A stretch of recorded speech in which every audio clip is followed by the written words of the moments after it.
Thank you. Good afternoon, everyone. This is James Poviwan, Chair of the Sustainable Economy Advisory Council, and I want to go ahead and start our June meeting of our SEAC meeting. And I'm going to go ahead and go through the roll call for our attendees of the Advisory Council, and I'll go ahead and do that right now. I am James Poviwa. I am present. Daisy Maldonado. Present. Thank you. Patricia Knighton. Present. Thank you. Glenn Schiffbauer. Present. Thank you. Rob Black. I know that Rob Black is present. We will mark him as present. Thank you, sir. Cassie Arias.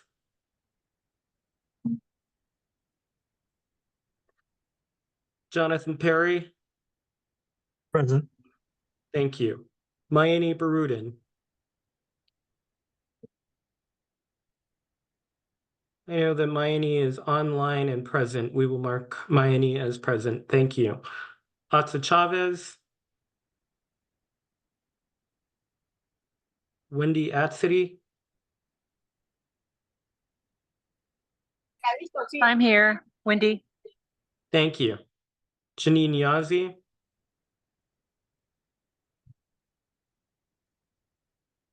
Joe Little. Barely here. Welcome, Joe. Thank you. And Marissa Naranjo. Here. Thank you. I believe that we have a quorum. Is that correct, Chair Matucci? Yes. Thank you. I'm going to move on to the rest of the agenda, which is the approval of the agenda. So today, we're very excited to be in Socorro, New Mexico. And thank you, Mr. Mayor, for being present. We're going to review minutes from our previous meeting in May 28th. And then we'll move on to a discussion of statewide strategic planning. And also include some other updates, including some of updates on consultants that we are working with, and then public comment, and we will adjourn. I want to ask for an approval for the agenda today. So is there a motion to approve the agenda for today? Motion. Thank you, Patricia. Do I have a second? Second. Jonathan Perry, second. Thank you, Jonathan. All in favor? Aye. Aye. Aye. Thank you. We'll move on. Kayla, Can I know everyone see my screen? Can you not see yet. my screen? No. No. Oh, okay. Sorry about that. I had it up. Let's see.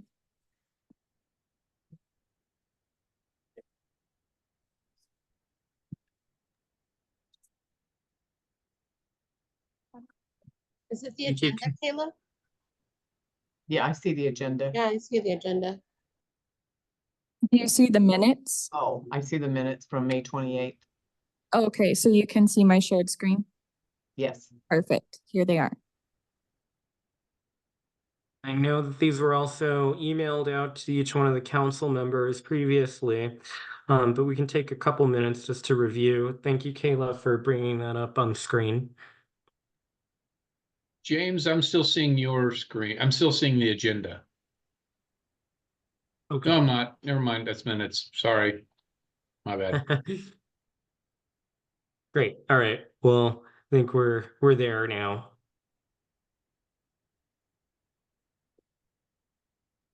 And I believe it is just one page of minutes. You all, as I've said, you have had a moment to review them here, but also they were emailed out previously. Can I can I entertain a motion to approve the minutes from May? Motion to approve minutes. Daisy. Thank you, Daisy. And is there a second? I'll second. Patricia, thank you. All in favor? Aye. Aye. Aye. Thank you. We can move on to the rest of the agenda. I believe at this point I have the uh, honor to invite Mr. Mayor of Socorro to give an introduction. Thank you so much, Mr. Mayor. I apologize for not being there in person. Greatly appreciate you taking the time today. I thank you. It takes me back to my COVID days, so it's okay. Thank you. We're happy that you're here in Socorro. I wasn't quite sure what your committee was about, but Mr. Sambanda has given me some information, and Glenn is here also. I'm not sure of his last name, but welcome to Socorro. It's a small city. And you're talking about economic development. You know, we have one of everything here in town that would help in economic development. We've got one McDonald's and one Holiday Inn, and we have a landfill, we have an airport, we have a hospital, we have doctors. The only thing we were lacking was rapid internet, and we've gotten that just put in. So economic development for us is just getting the bases or the basics involved into our city. Our biggest problem here is the employment pool and their ability to be ready for work in anybody that comes in and wants to settle down. The other problem has been is the utilities. The electric rates here, as opposed to say Las Lunas, that's just built a $200 million solar plant that goes straight to Facebook and can give them cheap electricity. We don't have that option because we're a cooperative and they set their rates with Tri-State, a company out of Colorado. So one of the things that we're trying to do here in town to improve our ability to get further along with economic development and invite people here is trying to get our utility rates down. We've got plenty of land, but the other problem, of course, is the employment pool. So just for your information, that's one of the things that small towns are deficient in, is the employment pool. And again, the ability to provide economic development utility rates to companies that want to come to the city. I noticed on your agenda about cybersecurity and actually New Mexico Tech, one of the people here actually developed a program for cybersecurity, and they're they've done very well, but they had to leave town because we didn't have rapid internet at that time. And they set up in Albuquerque, and then they sold out to another company. But again, welcome. And I'm just getting acquainted with what your committee is all about, but we're certainly here to take up information. And if there's information that can go towards us to be more proficient in economic development, we're open to getting that information from your community, the committee. And thank you again for inviting me to welcome you. You're Thank you very so much. welcome. And we also attended a great event on geothermal energy here a few months back as well. So it's worth noting that there's tons of important research happening here for that too. Sorry, James, I cut you off. Not at all. I appreciate it, Chair. And Mr. Mayor, thank you so much for the wonderful introduction. And I am going to need to come down to Socorro and visit you all in person when I'm feeling a little better. But we really appreciate you all hosting us. And we're all here because we're interested in charting a path forward for our state that includes economic development that does not destroy our air, land, and water, because we all know that we live in a beautiful state, and there are some incredibly beautiful places around New Mexico, and it's been a privilege to be able to visit numerous communities. So we're so happy to have some time with you all. I will move us on to the rest of our agenda, which is a discussion of our statewide strategic economic development plan. And, Kayla, I don't know if you have any overview you want to do before we jump into items 5, 6, and the rest of the agenda. Well, luckily, I think our panelists today are going to do that for us. So let me just quickly refer to our agenda.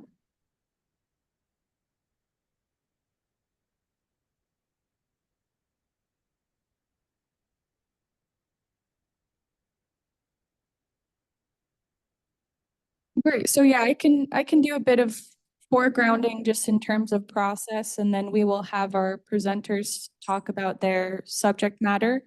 But so all of our advisory council members will have briefing binders. Initially, we were circulating just files for those, but now you have a Google Drive link that you can utilize to access all of the briefing binders for any future sessions that we're going to be having. So that's in my last email to you, but you can also look ahead to future sessions. And so these conversations are meant to get your input on the statewide strategic plan. And we're structuring this around target sectors. So as you know, we're talking today about cybersecurity and aerospace. We're going to have presentations from Secretary Sambandam, from the Department of Information Technology, as well as a supplementary brief addition from a colleague at Sandia Labs who can tell us a bit more about quantum computing. And then my colleague from the Economic Development Department is going to discuss aerospace. So we do have that on the agenda. But I also want to refer you back to the questions that James and I developed to point your attention towards other topics that might be of interest for these sessions. So I'm going ahead and drop them in the chat again. And let's see. See if I can get it for everyone. There we go.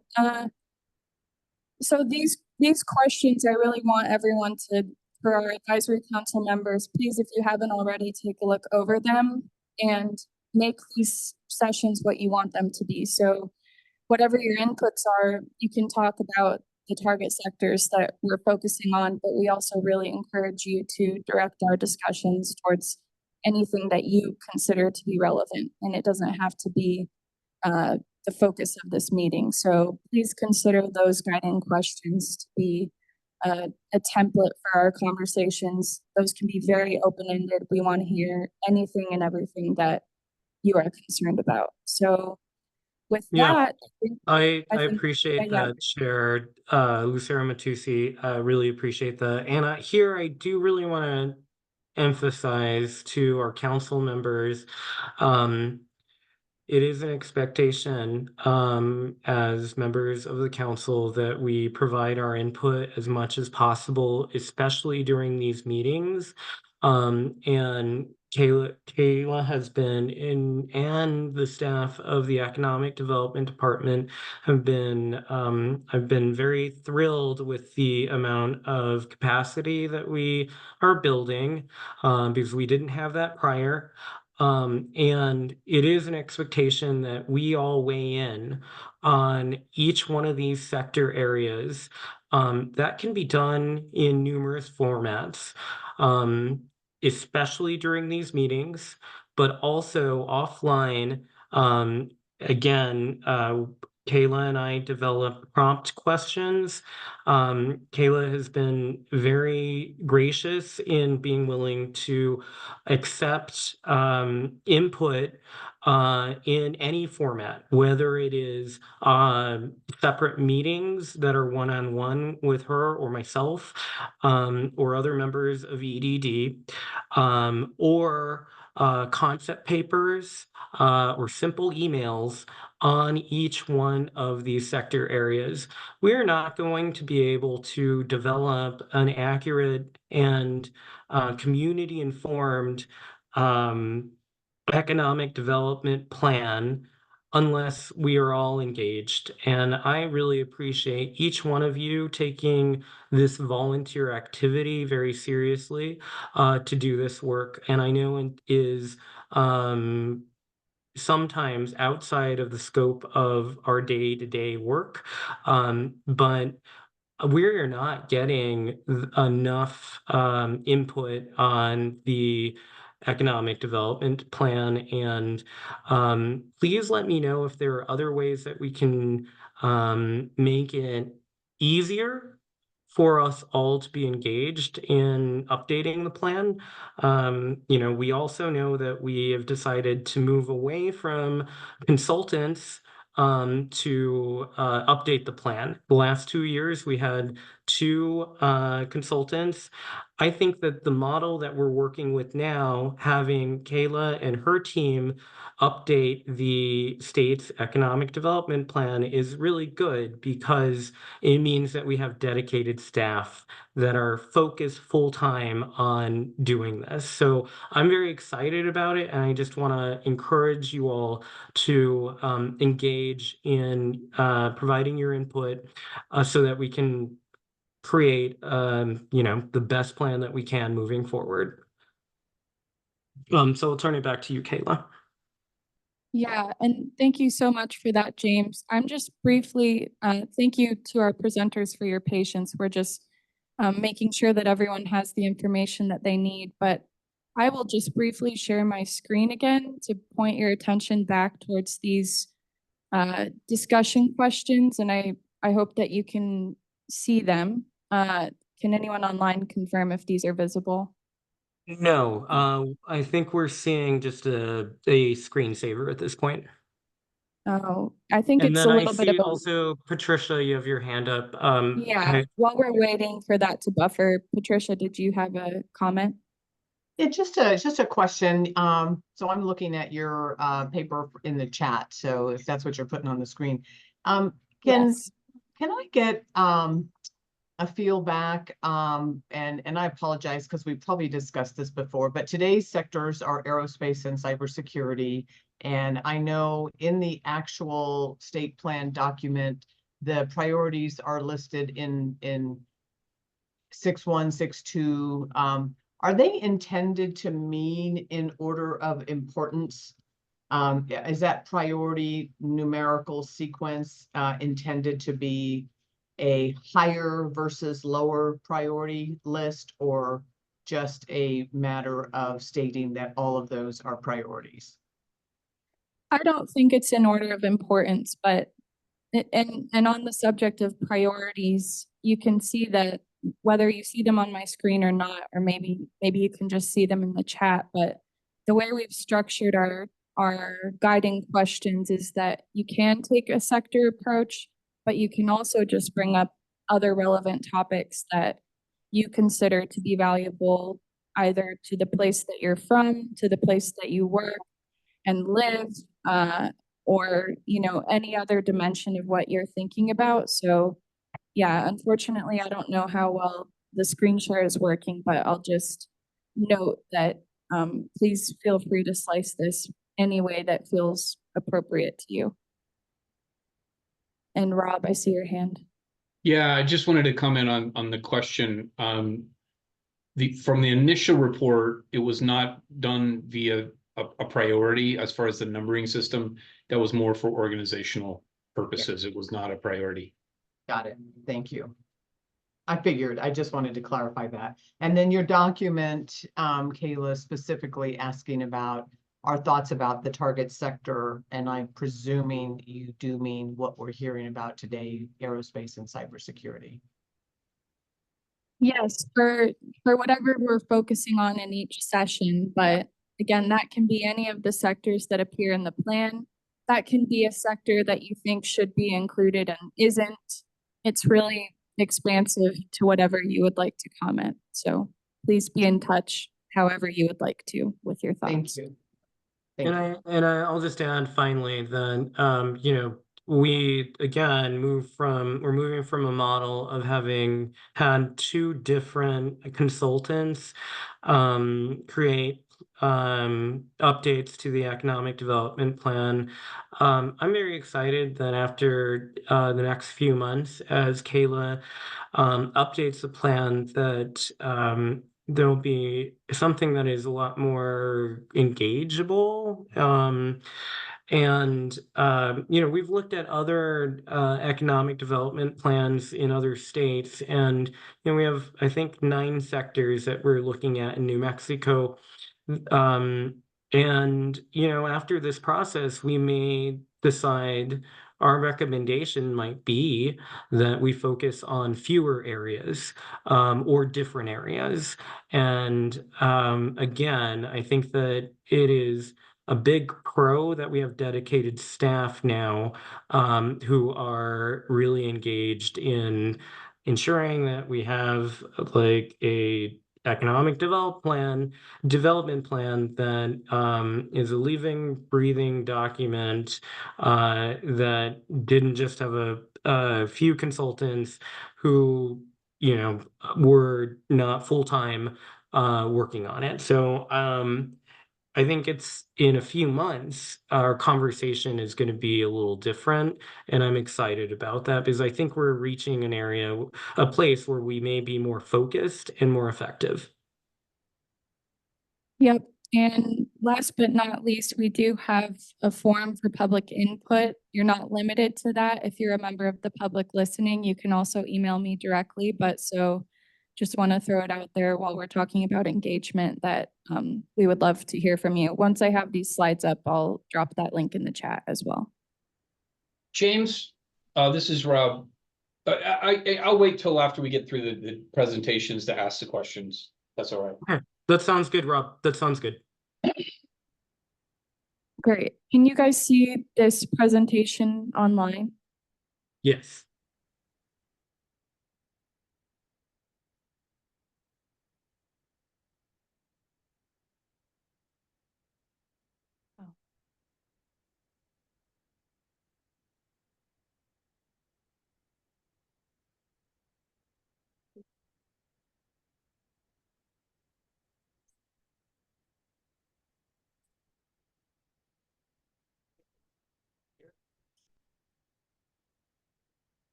Good afternoon, council members and others attending the meeting. I don't have visibility into how many of you are here. I guess there's 28. So good afternoon to all of you. My name is Rajas and I'm currently I am playing multiple roles. I'm the acting cabinet secretary for Department of Information Technology, the CIO for the state of New Mexico, as well as the Chief Information Security Officer for the state. So when Kayla and I connected some months ago, she invited me to talk about cybersecurity and the impact that it can have for the state. So we exchanged different ideas, and she was very much interested in what the state is doing. So before we get into the sustainable components or sustainable aspects of cybersecurity for the economy, I want to take a little bit of a different approach and educate the audience on what the state of New Mexico Department of IT is made up of and what the depth and breadth of their impact could be for the society. From there, we can build on things. So part of my presentation deck is going to talk about what we do in the department, whom we cater to, and then we can lead into the conversation of some of the fundings that we currently have and how it will impact the state in various different fashion. So with that, let's get into the slide deck. So what does state IT do? So the state, here I'm referring to the state executive branch. There are a few things that we do for all branches of the state, and I will get to that.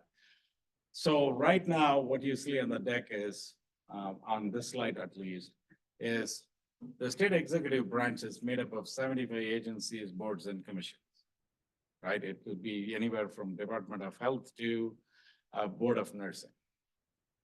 So that's how many executive branch agencies currently operate in the great state of New Mexico. On the executive branch alone, we have 25,000 plus employees. And we kind of operate in a semi-centralized, semi-fragmented model. So we have 70 plus CIOs, right? So I'm taking IT/cyber approach, and you will understand where I'm going with it in a bit. So some of the agencies may have more than multiple IT staff, and some has in hundreds. So the total number of IT out of that 25,000 is a little over 1,000. So to be exact, it's probably around 1,050, somewhere in that range. And state's annual IT operating budget is averaging around $250 million on an annual basis. So many of you probably did not know because we never came to these kind of forums. So I'm taking a different approach to get engaged with the community and get engaged with all the stakeholders so that they can gain a better understanding of what the department is and what they do. And we can look at avenues to collaborate and work together to make this a better place. What does state IT do? Okay, great. You know, Raja, you told me that you have 1,000 staff within the state IT ecosystem, yada, yada, yada. But what do you guys do? So we manage the enterprise resource planning system for all 3 branches of the government. So if there is a system of record, it is owned and operated by the state in our data center, serving the accounting, the payroll, the HR function, the learning management system, all of it. The department also provides service provider capabilities. It acts as the internet service provider for the state IT ecosystem. So all the egress, ingress of the data traffic goes through us. That includes networking and telephony, voice, cell phone, voice over IP, you name it, we have it, and we take care of it for the executive branch. And in some cases, we even support local governments. Next is, we are in the business of providing infrastructure type services or managed services for agencies that does not have sufficient IT support. So we right now support and provide services to about 25 some agencies in some shape or form out of the 75. The next item is a little bit interesting. It's project management. I should have said enterprise project management and applications and support. The enterprise project management is the unique piece here because we have the oversight and compliance responsibilities of all IT related projects over a certain dollar threshold that goes through our office for validation and support and the oversight of getting the projects completed and making sure appropriate validations are done. And we report to the Legislative Finance Committee and the Executive Branch on the progress of these projects. The next one is very important given the natural disasters that we are dealing with. Radio services, public safety radio services. The state owns around 170 towers throughout the state to provide public safety radio communication. These are the radio communication systems that the first responders and the law enforcement folks use. Not only does the state law enforcement use those devices and the frequencies and the infrastructure, Even the federal agencies currently present in state of New Mexico, they ride on those infrastructure. The last two happened in the last few years. Office of Broadband Access and Expansion.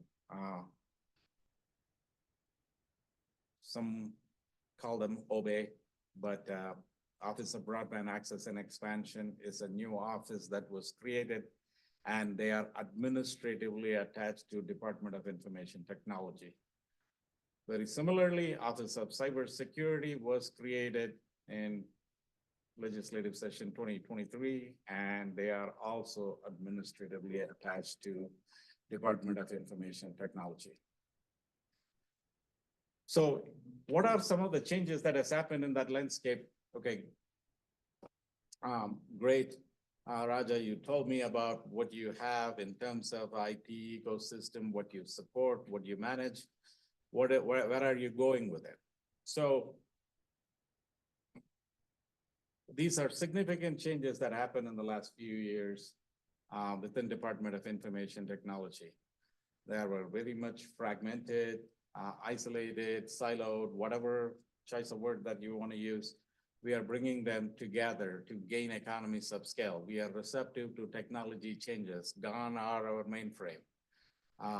We have such a robust technology infrastructure. We have our own private cloud.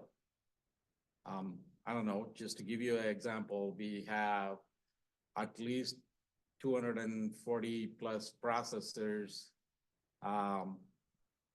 10 terabytes of memory, and 500 terabytes of storage space. So we support lots and lots of data. I have to take a moment and pause here and indicate that the state is very data rich. We are becoming more of a business enabler, right? And my participation here is part of that. So to be a business enabler rather than sitting in a cubicle or in an office and just talk technology or do technology. We are embracing to be in that space, to be a business enabler. We are open to collaboration and integration. We are becoming more secure and standardized. We are also becoming very scalable to gain the economies of scale. We have, I talked about cloud, and we are also becoming very compliant with the industry standards and federal mandates and whatnot. And in that process, we are getting efficient and effective. So here are some data points for you to take in, right, to get you excited. The Enterprise Project Management Office that I get to oversee, which oversees all the statewide IT projects over a certain dollar threshold. We have 68 of them right now in the portfolio in various stages of project management lifecycle. Some are being initiated, some are in the close-out stage. That right now, as of preparing for this presentation, we have 68 in the portfolio, and the portfolio value is $1.1 billion. That includes upgrading the P25 radio, DTRS radio communication throughout the state for support of public safety, or updating the Medicare, Medicaid systems. Next one is OBE, Office of Broadband Access and Expansion. They have $240 million in state funding and another $675 in BEAD funding, which is broadband equity access from federal. Office of Cybersecurity, we shortly refer to as OCS. We received so far since 2018, $47 million in strengthening the cybersecurity posture for the state. OCS also applied for the federal grant, SLCGP, which stands for State and Local Cyber Grant Program, which is a federal grant program. For 4 years, we got $12.8 million. We also worked on creating the State Cybersecurity Act. I'm not gonna go into the details. So we created the office, it installed the State Chief Information Security Officer. And it also created a cybersecurity advisory committee, just like you guys here. This is, the membership was pulled in from various different walks of life, including executive branch, including the legislative branch, judiciary, and folks from higher education, K through 12, local communities and whatnot. So, a very robust approach. In addition to that, we are constantly evolving. Not only, are we in a situation saying, oh, we created the act, we provided the funding, we are good to go. No, we are constantly updating that. So here are the two executive orders the governor issued. And the last one is really near and dear to me because it goes to the standards and the compliance that I talked in the earlier slides. So we've started to follow or to subscribe to the NIST standards, National Institute of Science and Technology. So why do we do that? Why are we going in that direction? I personally follow the 4 yeses. It goes as simplify, socialize, standardize, and scale. That's the model that I personally follow, and it goes with that. So if we can standardize, then we can scale. So that's the approach we are taking. So now to the important aspect of the sustainable aspects of why cybersecurity, why in New Mexico, why it is an interesting concept for us to focus on. It is part of national security. So that is one reason. We need to protect the place that we live in. It is near and dear to us. We have pivoted here in the great state of New Mexico, wherever that we choose to live in the state of New Mexico, that's our home. So we need to protect the critical infrastructure that supports us. It's our livelihood. So that is why cybersecurity is important. I know the state is the 5th largest in terms of the landmass, and we have about 2.2 or 2.3. Kela, you can feel free to correct me in terms of million population. And oh, by the way, I did read the report. Thank you. And I did see cybersecurity in the state strategic plan, on the economic strategic plan. And I was happy. I was thrilled. And it was updated most recently. So it's even more telling that you guys are working on it. So kudos to that. And we need to comply with the standards and the regulation. And we have 2 national labs. And I work with various higher educational institutions. Right now, my cybersecurity grant program has given me an opportunity to work with all 31 of them. Out of the 31, in a very short period of time, on a voluntary basis, I was able to get 23 of them onboarded to the state provided services. And NMTech is one of them. So others are also participating in MSU, UNM. We are going through the agreement process at MOU so that we understand each other's roles and responsibilities to get going. Here's where the crux of the issue is, right? So this is my first time talking to this council. So once I get some feedback, I can modify my approach and provide more information. So, but treat this as a starting point. We all live in an interconnected world. So what does that mean? If some part of the ecosystem goes down, there is a very high chance other parts of the ecosystem will go down along with it. In other words, the weakest link can take the entire system down. So that is why cybersecurity is important. And in this interconnected digital world, we need to pay appropriate level of attention to support and to nurture cybersecurity as an industry, because it is evolving rapidly and it has evolved rapidly. And we need that as part of the diverging service-based economy here in the state. From a risk point of view, the attack surface is getting very complex, very large and very complex.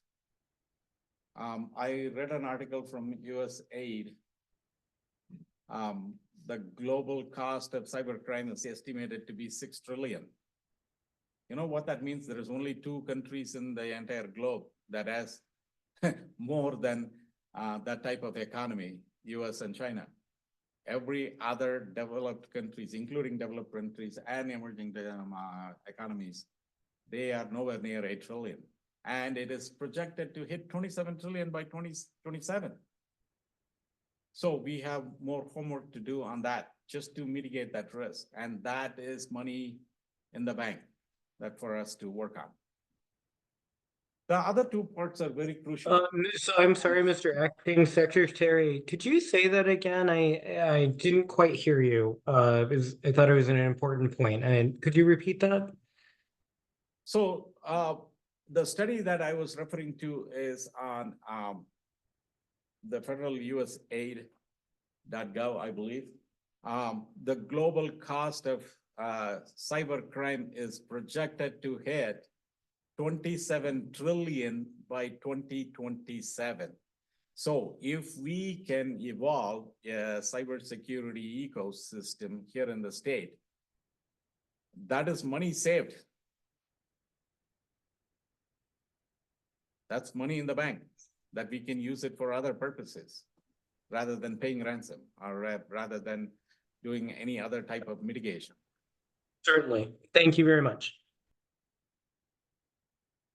The next 2 bullet points is more practical, tactical. It will resonate near and dear to you. Urban areas are relying on digital infrastructure. I mean, even the mayor spoke to it, right? You know, having better broadband is helping them.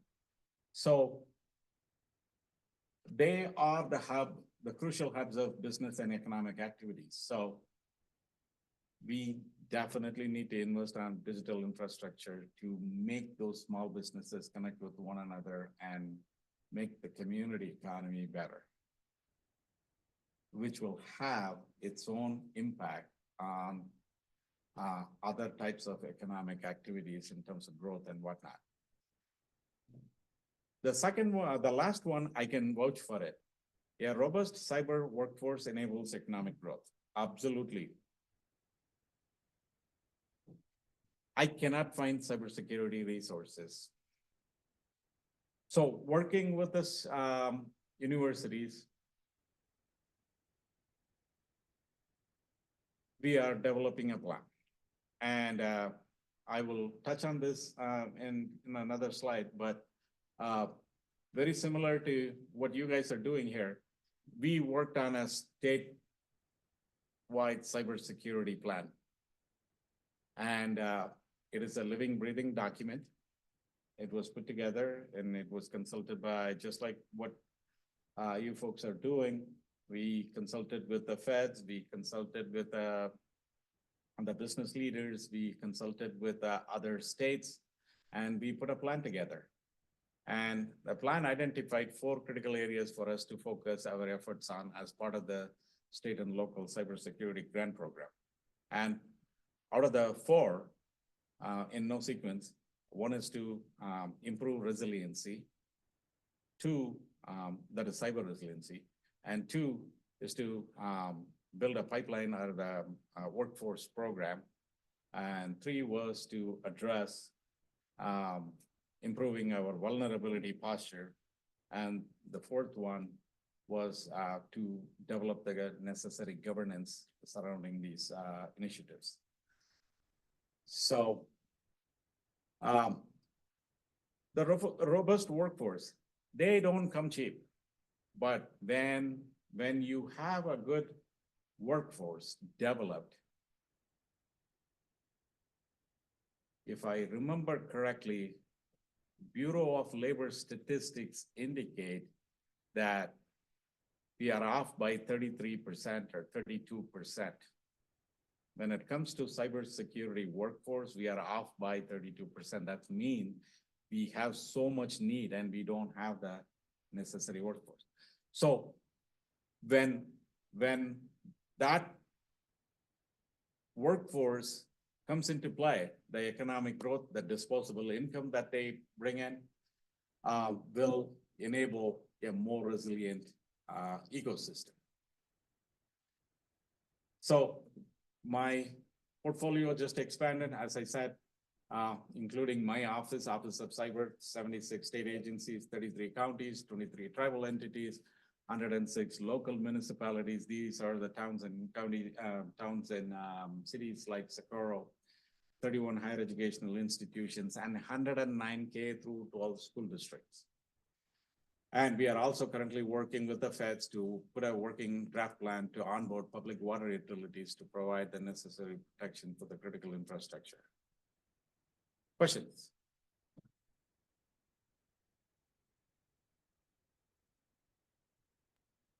Thank you for your presentation, Mr. Acting Secretary, and also just for your passion for the work. If it's all right, I think we should move to the next presentation, and if you're available, we can do questions on both presentations after we go through them.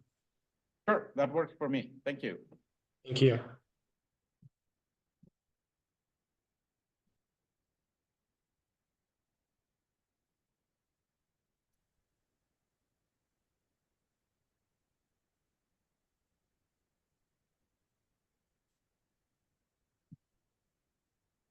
All right, Jake, if you're online, I think it's your turn.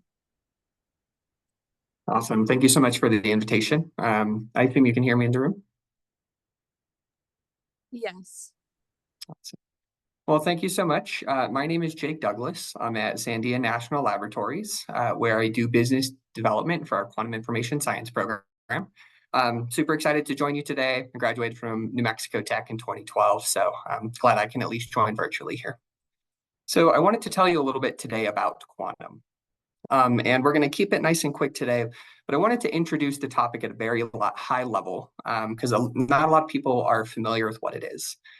So quantum information science and technology are emerging technology areas that are going to allow us to solve new types of problems in completely new ways. At a very high level, quantum technologies operate under the rules of quantum physics. So we're talking very, very tiny things, atoms and electrons. And by working with these different rules, we're able to build new technologies that have the potential to solve previously unsolvable problems with classical systems. So one thing that a quantum computer might be able to do is to break unbreakable cryptography. With quantum communication, we might be able to enable provably secure communications, and we can dramatically improve sensing and detection capabilities. So if we're talking about quantum computers, they're going to give us a different type of tool set that can be used to solve hard problems. And they're never going to replace classical computers. But what they're going to be able to do is solve problems that are currently impossible with classical computers. So quantum computers are still really new, but back in 2019, Google showed... Yes. Apologies for interrupting you. I think there might be some audio problems in the room. Is it okay in there, Kayla, or do you need a minute?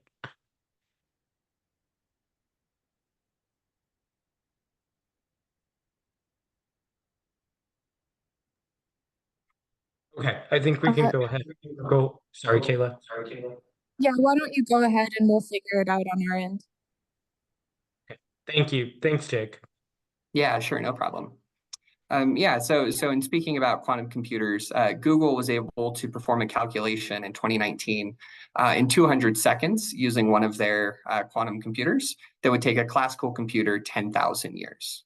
And again, it's not going to replace, quantum computers won't replace classical computers, but they'll be able to solve problems in new ways. So next slide. So for the benefit of this group, I also wanted to lay the background of the fact that quantum is a national strategic priority. So if you think about what the White House is putting forward and our federal legislators are putting forward, we hear AI and advanced manufacturing, but quantum is also one of the top areas that the federal government is interested in. So in 2018, the National Quantum Initiative was passed, and it's a bill that authorized $1.15 billion in funding to support an all-of-government approach to advancing quantum technologies. We're seeing in the CHIPS and Science Act of 2022 that there's a large amount of funding to continue advancing the infrastructure, research, and development workforce. And then we have a lot of very large-scale programs in the Department of Energy and National Science Foundation and Department of Defense that are really, really interested in trying to advance quantum technologies to where they can compete and surpass classical capabilities. If we look on the private investment side, within that similar type of time frame, over the past 5 years, we've seen billions of dollars invested into quantum companies as there's a race to develop the technologies. In 2022 alone, there was over $2 billion raised for quantum technology startups. And that is around quantum computing, quantum communication, and quantum sensing. And even with the changing economic development outlook in 2023, we're still seeing very strong trends for the quantum industry. Next slide. So what is quantum going to do? Why does the government care about it? Well, it's going to really significantly impact multiple verticals and domains. So if we're talking about energy, which is really important to the state, we think that using quantum computers that we'll be able to do better battery and solar cell design. Or if we're talking about an increasingly complex electric grid, we think we can use quantum computers to help with optimization problems in new and significant ways. If we're looking at information technology like today, quantum computers will have a major impact on cybersecurity. As mentioned earlier, with sufficiently large quantum computers, we think that a lot of our standard encryption technologies can be broken today. Not all of them, but many. We also foresee that there's going to be some potential machine learning speedups and things of that nature. If we're moving into, aerospace, we think quantum sensing could give us GPS-denied navigation capabilities, or again, it could help with command and control and other things that are really critical for national security. So this is just a quick snapshot of some of the things that we think quantum will be able to do, but it's really important to note that this is an emerging technology area. So as it currently stands, your laptop can beat most of the best quantum computers, but we think within the next 10 years, that we'll be able to realize a lot of these major and transformational capabilities and applications within that realm. That said, quantum sensors are on our doorstep now, where they're starting to hit the market and have impact as we speak, and is something that we're very, very interested in developing for our region. Next slide, please. So why New Mexico? Well, we're really poised to launch a new and robust quantum sector that builds on decades and decades of experience and expertise that have been built at our national labs. So Los Alamos National Lab in Sandia and the Air Force Research Lab, as well as some of our educational institutions like UNM. And we have world-leading quantum capabilities within New Mexico that no one else across the world has. We can make quantum devices, different types of quantum computers and quantum sensors and things like that in ways that is truly unique. And that's not something we see very often. And we see a real opportunity to position our region as the global epicenter for quantum. If you think, if we would have gotten in at the ground floor with Microsoft, we see the economic value that it's added for Washington. Quantum computing is going to have a similar type of effect as classical computing did in how it affects society. So we already have really strong, well-established programs at the institutions I just mentioned, but our universities and community colleges are already working with us to train the next generation quantum workforce. So CNM has raised over $1 million to launch a first of its kind, first in the country, hands-on learning lab in partnership with the national labs. And we believe we'll have a 2025 launch date on that. Through the Quantum New Mexico effort, we've been able to bring together partners across the state to really move forward with a statewide approach in a way that we don't see in many areas. We also just submitted a large-scale grant to the Economic Development Administration to become a tech hub in partnership with Colorado and Wyoming. And with that, we did get letters of support from Governor Lujan Grisham, our federal delegation, and a large amount of industry partners that are represented by over 120 consortium members. So we're partnering very closely with our Colorado team on that. And so we believe that through efforts like that, which is called Elevate Quantum or Quantum New Mexico, where for the past few years, we've been really pushing technology development and partnerships and things like that in a new and meaningful way, that we can create a thriving quantum sector and start bringing quantum industry here at the onset of the field, so that we can be at the leading edge rather than lagging behind. And so with that, I believe I'm about at time. I'm happy to answer any questions. If you'd like to learn more about what we're trying to do, please do reach out. Thank you, Jake. Very much appreciate your presentation. I believe we can move into questions, Kayla, but let me know, Kayla, if I'm missing aspects of the agenda. We actually have another presentation. Yeah.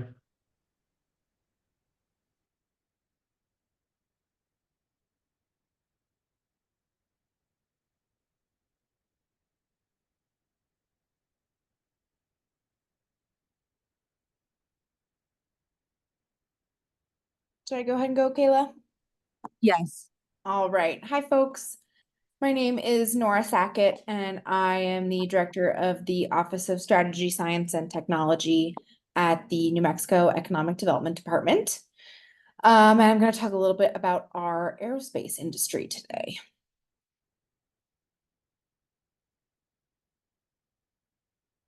So, as I'm sure you will know, on this council, of our target sectors, 5 of them are in science and technology, and those are the 5 that my office really focuses on: advanced computing, including the quantum that Jake just talked about, bioscience, intelligent manufacturing, sustainable and green energy, and aerospace.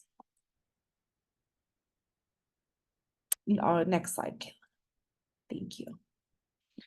So when we talk about aerospace, first looking at the big picture of why this sector, why New Mexico. So in talking about the space economy, we have to talk about the space triangle. So you have the U.S. Space Force headquartered north of us in Colorado. You have Southern California is really the anchor point for new space development.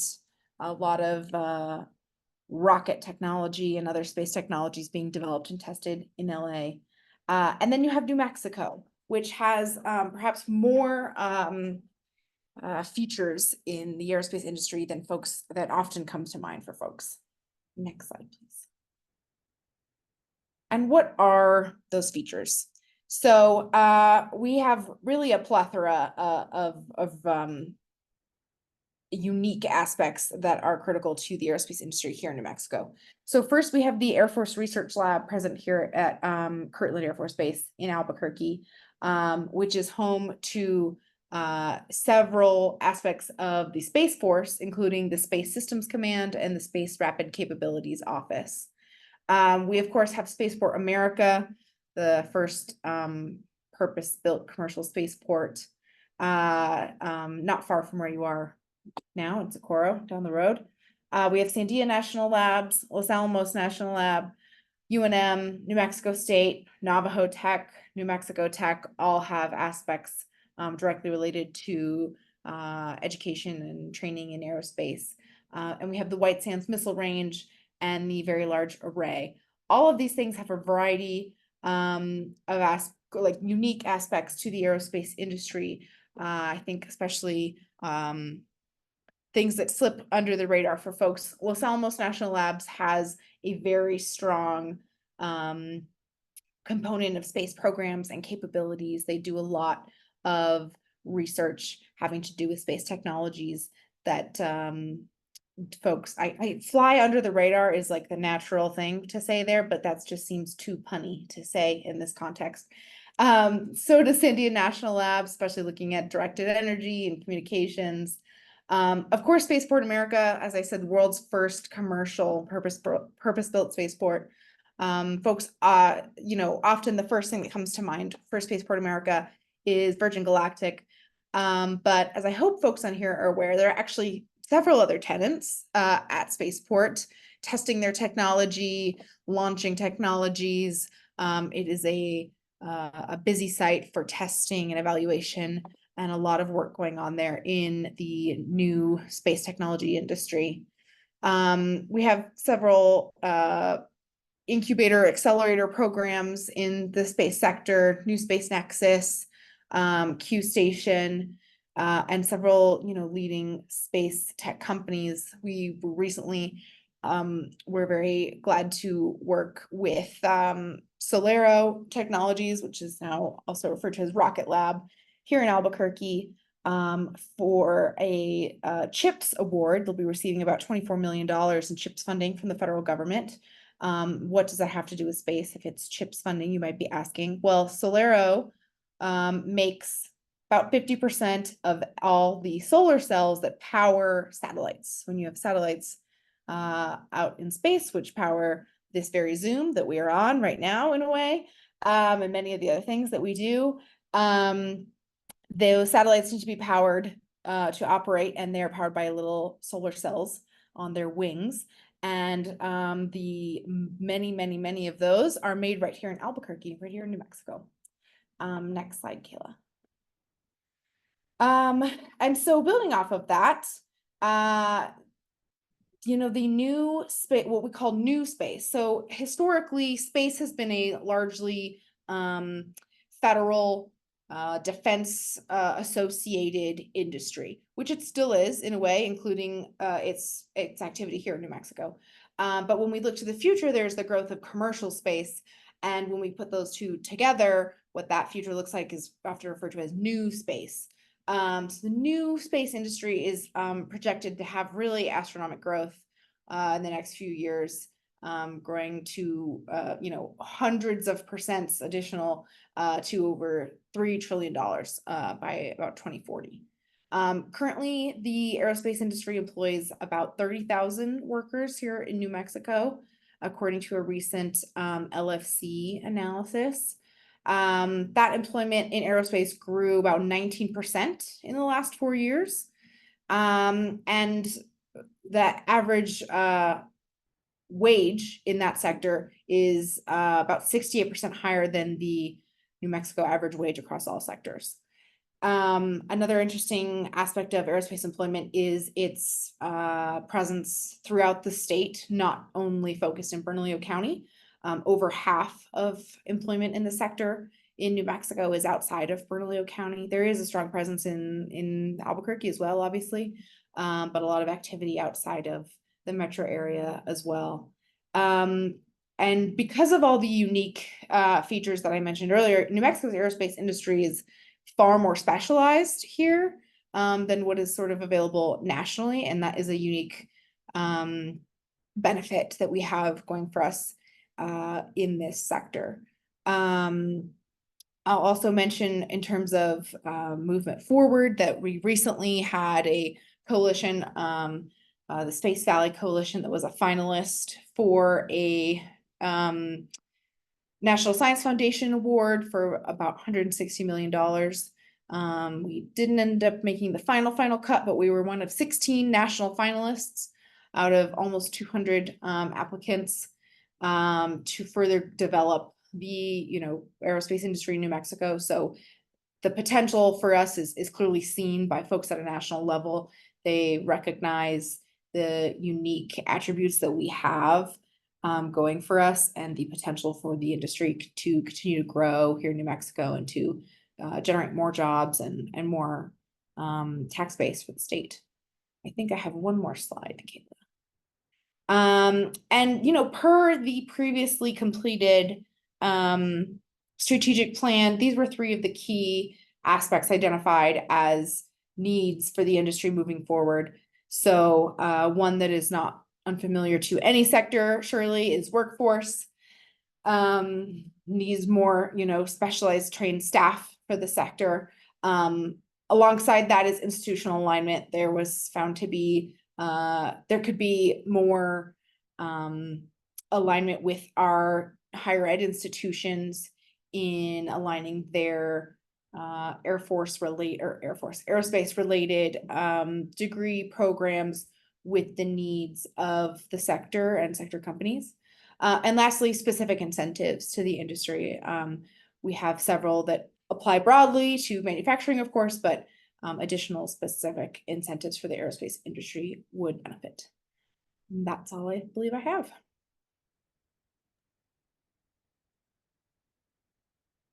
Wonderful. Thank you so much. So I will unpin you, Nora, if I can figure out how to do it, and we can move into a conversation with our advisory council members. Thank you. And yeah, Nora, it is always a pleasure to hear from you. Thank you for your presentation. There we go. So do we have any comments or questions from our advisory council members?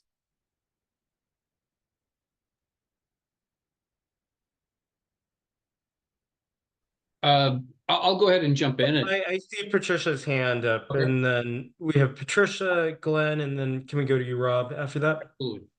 I'll Great. go with Rob. Rob, go ahead. Okay, just a point of the intersections. Of course, I love the aerospace sector, and thank you, Nora, for that comprehensive look at such a broad sector to make an impact. But the intersection of cybersecurity, which we heard a lot about from the state agency, is significant.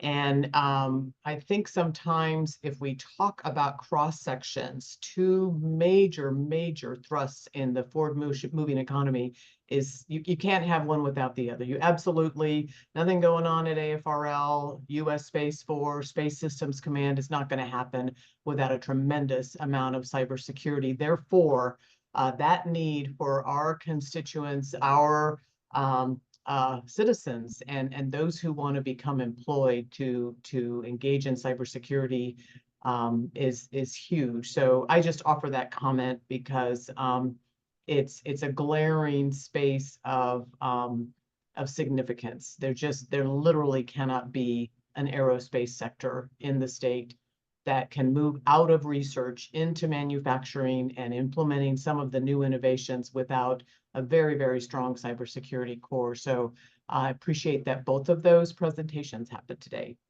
Thank you. You, Patricia, and Glenn.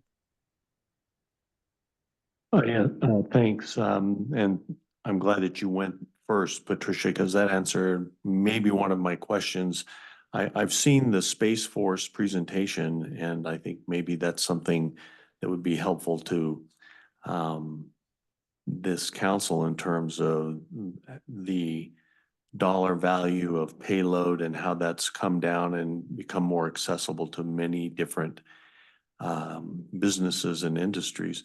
But my question is, and this is part of my ignorance in this industry, is what are the economic development or the opportunities? You mentioned the costs, and to me that represents opportunities, but where is that industry going to grow and how from a business standpoint in New Mexico? Sure thing. So in several aspects. So we have an existing strength in small sat and small satellite manufacturing currently. There's really a lot of opportunity for growth. So I said previously, there's kind of two sides of the coin. There's kind of the defense associated, federally funded side, and then there's the growing commercial, more privately funded side. Those are both going to continue to grow and interact in their own way. We have had huge growth of a company in Albuquerque called Blue Halo, which is primarily federally funded, that has hired. They just can't hire enough. They are just hiring every single time I talk to them. So they have recently acquired another company. They're a national company, but a huge presence here in Albuquerque. So on the federal side, there's really continued growth. I don't think there's a slowdown really projected on that aspect. I appreciate your comment about payload costs coming down, as it is still relatively a new quote unquote industry on the private commercial side. So as it matures, rarity goes down and costs will continue to go down and economic opportunity will continue to grow. We have a lot of opportunity in the manufacturing side, and the plug-in with Spaceport is very unique and a real boon to the state and a real attractor for companies looking to launch and test. If you're unfamiliar with Spaceport, it abuts White Sands Missile Range, and it has a really just a unique feature of restricted airspace for testing purposes that is very difficult to find elsewhere in the country. So I think part of that growth is really hindered by workforce right now, frankly. There need to be more engineers, more folks familiar with that high tech machining, electrical engineering aspect. But there is, I'm working with startups, several startups in the space industry here right now who some have grown organically from New Mexico, some were attracted here to work with the labs. So it's all about, leveraging those benefits that we have and finding ways to support those companies to grow. And I know Francisco's on here, so I'm probably butchering his excellent, much better than me conversation about the spaceport. So apologies, Francisco.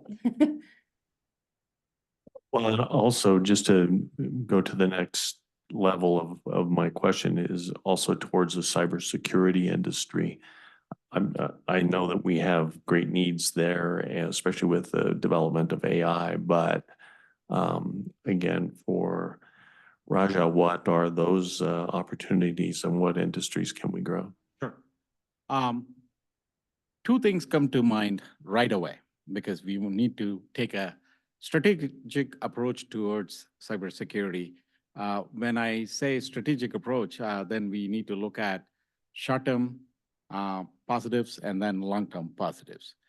The two short-term positives that is working, in my opinion, here in the great state of New Mexico is the administration had made 2- and 4-year colleges free. We are probably standing out all alone in that space. So we need to take that message down to the student community to make sure either it is in advanced manufacturing or aerospace or whatnot, give them the ability to go to school and gain that engineering degree or whatever that they want to pursue, right? Right there, it's a wonderful opportunity that I just cannot hold it, right? Both my kids went through that program, and thank them for saving my retirement. So that's one. And the second aspect is, if you look at it, I was at a car dealership to get my vehicle service done this Saturday. Do you know 15,000 dealerships are down throughout the nation, even as of now, because an incident happened? And this dealership was dealing with paper and pencil. That's how they got my service done. So in terms of the short-term approach, the resources, and it is becoming, as long as we have commodity IT, when I say commodity IT, the Zooms of the world or the iPhones of the world or the laptops of the world that we do carry or work with or interact with, the risk elements associated with those devices has to be addressed. So in terms of sustainability, this is here to stay. The best analogy I can give you is think of internal controls in a business environment, in a business process. Very similar to that, when you talk about compute or IT, security is going to be there as that internal control or as that risk management processes or practices. So those are the things that I would justify from, as a practitioner, why we need to take that short and long-term approach to make that ecosystem thrive. So if we can work together and look at the big picture. So if the state has invested quite a bit of money in broadband infrastructure, and the feds are also investing quite a bit of money in making that broadband available, New Mexico will be the ideal candidate to have these infrastructure invested. And what is the fundamental element of economic drive or growth? Investing in infrastructure. And that is happening. It is slow to start with, especially when it's infrastructure, but the fruits that we bear out of those investments will be there for a long time. So that is why if we take a collaborative and a consultative approach on bringing these sectors together, I think we have a clear winner here in the state of New Mexico with UNM having a good cyber assurance program, NMSU having a good cyber program, CNM having a good cyber program. There's a lot of opportunities. And I also want to take a moment to, as an information to share, the State Department of Workforce Solutions has put together an apprenticeship program, and that anybody can make use of. And don't worry about any cost to you. Through the program, you will get up to 400 hours of apprenticeship done. So we are all working together. It's the lack of taking that piece of information and sharing with the stakeholders. I think that's a gap that we need to address to make the information available. Did that answer your question, Glenn? Thank you. Thank you. Thank you, Mr. Acting Secretary. And I have several questions, but I know that Rob is also had some questions. So Rob? Thank you, James. I appreciate it. Glenn, I would to talk a little bit about, I think, from the space side in your question. One of the unique things, and Nora did a good job.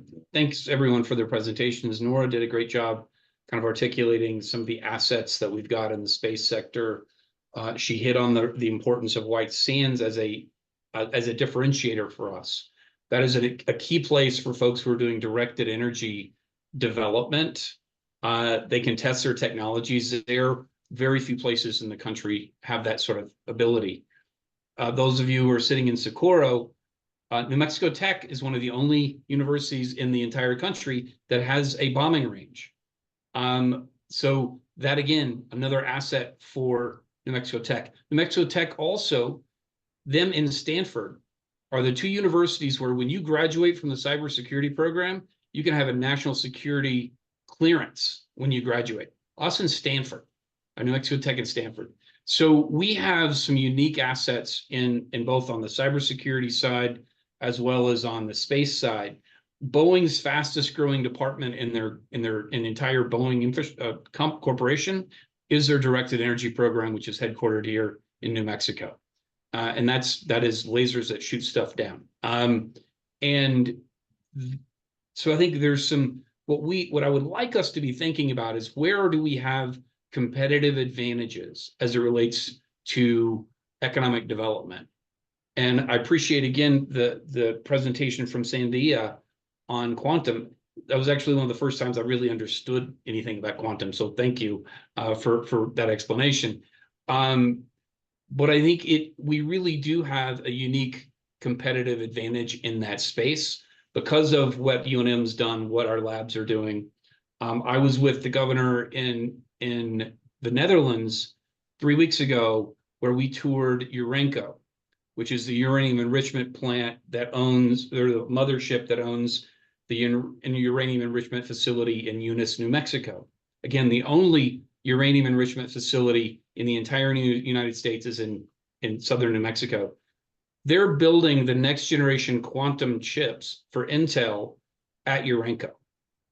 And so, again, uniquely positioned. So how do we think about how we leverage our competitive advantages, the things we're doing well, and double down on that instead of, because I do worry we have so many areas of focus, nothing's focused. Can we really get to those places of competitive advantage and then think about how we leverage that? And then finally, what as we started the conversation today, there was a conversation about that we're not using consultants. This is all kind of driven.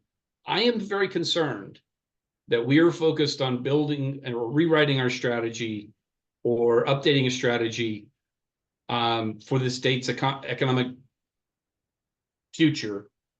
And I don't know of anybody on this call who has certified as an economic developer. To me, it's an analogy of saying, I have a master's in political science and I'm going to try to litigate a civil case in court.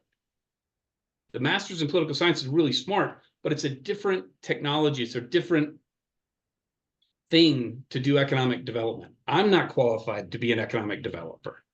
I understand the policy around it, but I think we have to really be careful about where our strengths are. And this body's strengths, really strong in community, really strong in workforce engagement. How do we ensure that our communities across our state are able to take advantage of a strategy that builds the economy? And I really hope we can think of how we engage those broader communities in these discussions. I completely agree with you. I mean, like Rob, I'm not going to try to go to the operating table and be a brain surgeon. And I also do want to elevate that, for instance, Atza Chavez has an MBA in economic development. You yourself have your own expertise, right? And Patricia and many of us do. But my point around not sitting with just having consultants update the economic development plan is, for a couple of years, we only had about $100,000 allocated to this council to be able to get this work done. And, that's just not enough to be able to really,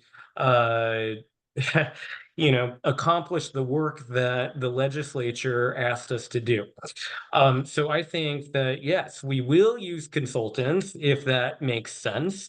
But right now we have dedicated staff within the Economic Development Department whose sole focus is to focus on this work. And unfortunately, right, I think when we were only working off of $100,000 budget a year, we had consultants that, they did what they were able to do with that amount of funding. And now I think we just have more resources. But I hear what you're saying, right? Again, I'm not going to jump on the operating table and try to be a brain surgeon. Yeah, and Rob, maybe if I can add some comfort for you on this point. Obviously, through SB 112, we are tasked to update the plan annually. So this is a natural extension of that process. In terms of our input from the advisory council, the goal is to more fully include your inputs because we do recognize that with the use of external contractors, not everyone was satisfied with the extent of advisory council input and engagement for past iterations of the plan. So we certainly want a full recommendation from each of you about your priorities, and we will incorporate those points of feedback with our best discretion But as far as, having the right backing and analysis to support these efforts, we are working at length with our in-house economists at the Economic Development Department, with economists from the Legislative Finance Committee, and with experts both throughout the state and around the country who specialize in aspects of, cluster analysis, sectoral analysis. We're looking at revenue and GDP and jobs. And so I assure you that, there's a strong, robust quantitative backing behind every piece of analysis that will undergird this plan, but we want to bring that together with appropriate input from the advisory council because of its outlined role through the legislation that governs everything we do here. I also really appreciated, we've seen in past meetings a structure for how we are making recommendations and how this pyramid of the Sustainable Economy Advisory Council, our council, provides recommendations to the Sustainable Economy Task Force, and how the Economic Development Department staff will make that actionable. So I look forward to continuing this conversation because I think we're figuring it out. And I think what we all want is to ensure that we bring all the resources to bear in the appropriate fashion to get the work done that the legislature asked us to do. With that, wanted to open it up to any other follow-up questions that other council members might have for our presenters. And I know we're getting kind of close on time, so we might need to move on in the rest of the agenda, but still opening it up to other questions, comments on this conversation.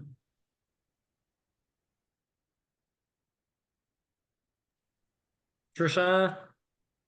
I'll try to be quick because I know we're short and others, but I didn't see other hands. So, the infrastructure point that was made by the secretary is really important. To me, this Sustainable Economy Council has a lot of focus on underserved communities, the fastest growing sector. Frankly, I agree. I think getting a presentation from the Space Force and their industry projections to this group would be really something. Really, we've never seen anything like it. I've never, ever, I'm old, I've been around a lot. We've never seen a growth projection like what we're seeing in space, and the risk of excluding rural communities and others, because it doesn't just mean satellites and airplanes. It really means enabling technologies and everything else that can happen. Agriculture and its reliance on technologies, quantum, everything is huge. And if our rural communities can't access via broadband, they're sort of really in a gap. And to me, that really stops us from being able to truly implement. So I feel that we get ourselves in a pinch. So I really want to emphasize the support for broadband infrastructure. Thanks. And also, Patricia, I disagree that you're old, because if you are, then I am too. Just been around a lot.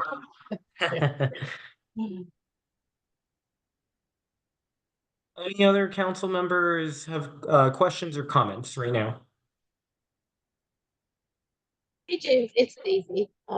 Easy. I just wanted +1 on Patricia's comment in terms of broadband, and it's really exciting to hear that Socorro is connected, and if we really want to ensure the underserved and the rural communities have an equitable chance to participate in future economic development and industries, that we definitely have to double down on ensuring that we have good connection to everybody around the state. Thank you. Thanks. I'm going to close it down. I do have some follow-up questions for the acting secretary and other presenters. and I will follow up offline, but just to preview those, I'm so excited. This is a very engaging conversation about what the opportunities are and the assets that the state has to bring to these particular industries. I'm really interested in talking about like what are the barriers, and we did hear some of the barriers. And some of the barriers sound like, well, a lack of trained workforce within these sectors, and then also a lack of alignment among our state institutions, our educational institutions. And what I'll just say is like not having the right workforce at the right place, in addition to the right infrastructure at the right place. So I'm excited to talk about figuring out how to get that nexus together, because, it is exciting that we have all these assets. What is holding us back? Why haven't we been able to really, be a leader within the nation, in these particular sectors?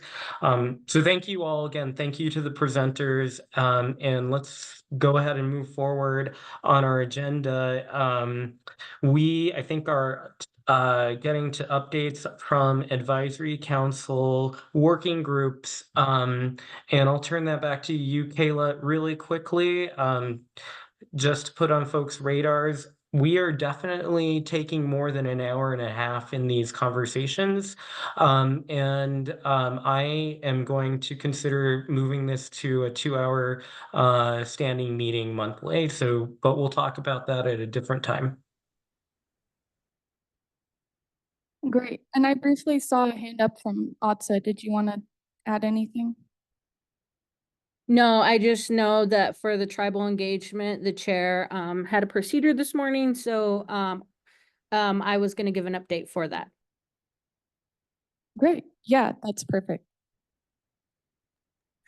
So we've been able to reach out to the Pueblo of Zuni, and we are on their schedule this week to have a conversation with them about what we're doing and how to engage.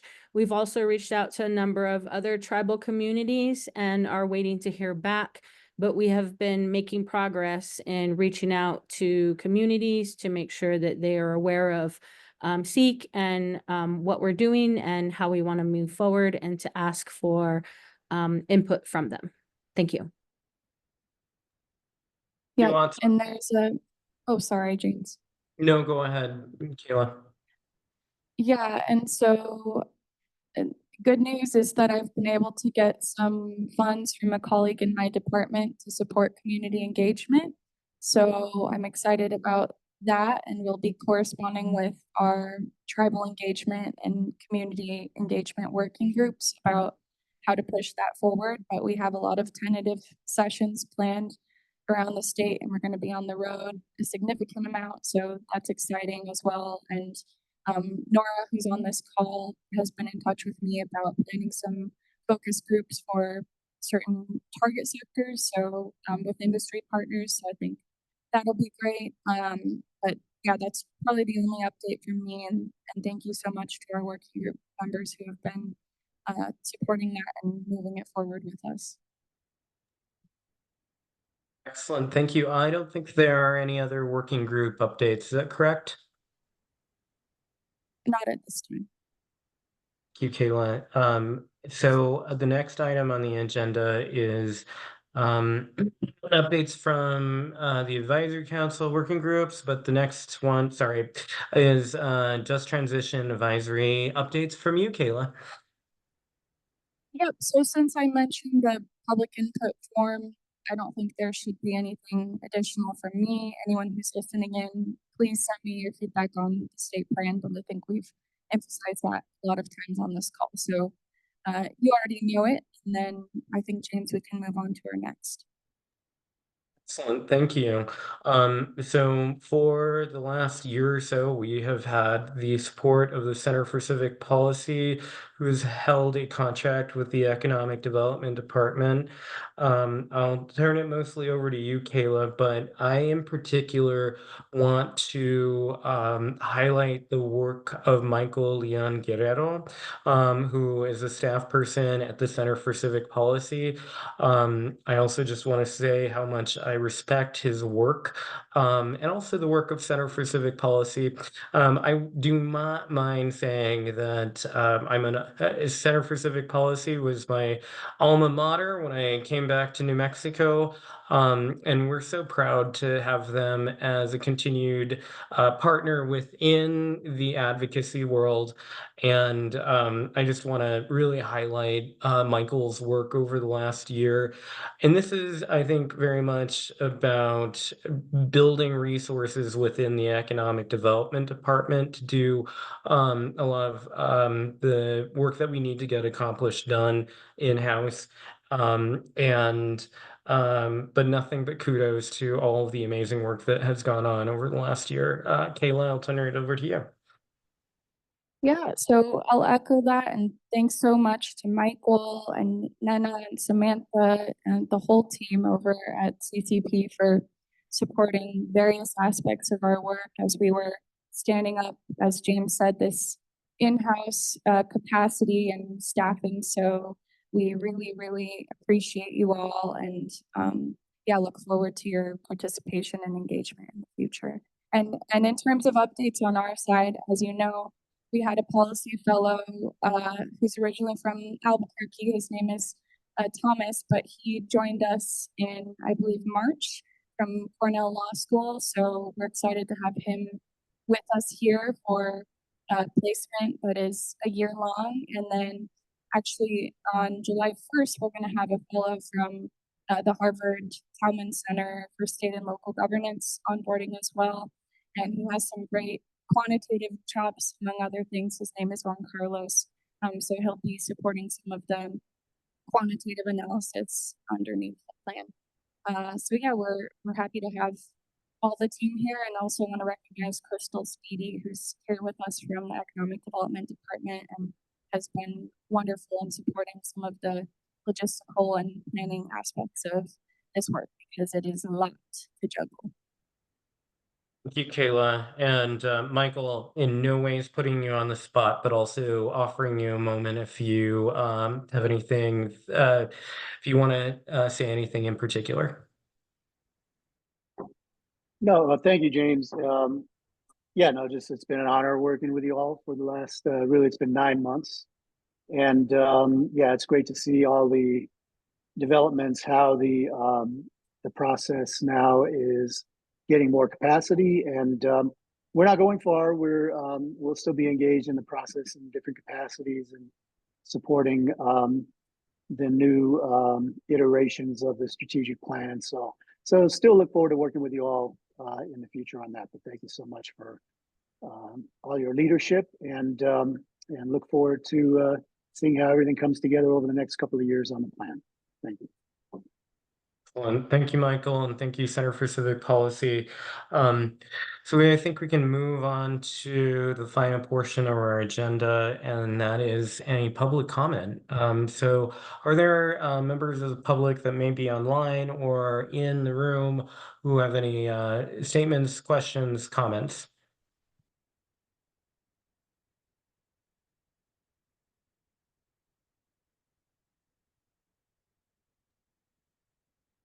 I'm just looking I see through. Nena.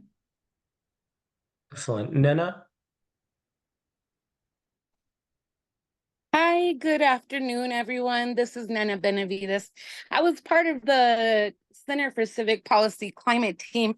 And again, just want to echo what Michael Leon Guerrero said in thanking each of you for allowing us to participate in this work. Thank you for the learning and all of the opportunity that was given to our climate team. And again, look forward to working with all of you in the future.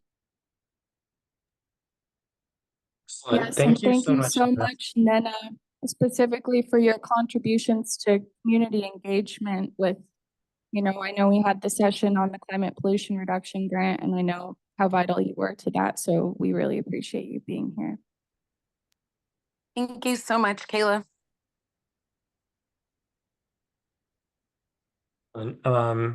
Any other public comment?